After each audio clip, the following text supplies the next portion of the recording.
Fascist Hasina কেন বলা হয় জানেন? আজকে শুনে যান। স্কুলে প্রতিদিন আমাদের হাতে তুলে দিতেন এক প্যাকেট বিস্কুট। গরিবের ছেলে মেয়ে যেন ক্ষুধার কষ্টে লেখাপড়া না ছেড়ে দেয়, এই জন্য বলা হয় ফ্যাসিস্ট হাসিনা।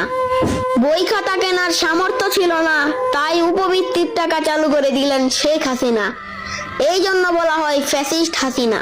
অসহায় মায়েদের জন্য বিধবা ভাতা, গর্ভবতী মায়েদের জন্য মাতৃত্ব ভাতা, শুধু যেন মানুষ সম্মানের সাথে বাঁচতে পারে। আজ পদ্মা সেতু দাঁড়িয়ে আছে গর্বের প্রতীক হয়ে, মেট্রো রেল চলছে রাজধানীর বুক চিরে, টানেল যাচ্ছে সমুদ্রের নিচ দিয়ে, বিদ্যুতের আলো পৌঁছে গেছে ঘরে ঘরে, এই জন্য বলা হয় ফ্যাসিস্ট হাসিনা।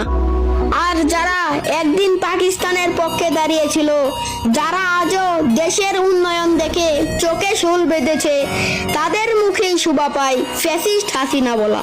কিন্তু আমাদের কাছে শেখ হাসিনা মানেই উন্নয়ন, শেখ হাসিনা মানেই মানবতা, শেখ হাসিনা মানেই বাংলাদেশের স্বপ্ন আর আস্থা। এই জন্য আওয়ামী লীগ, এই জন্য শেখ হাসিনা। জয় বাংলা, জয় বঙ্গবন্ধু।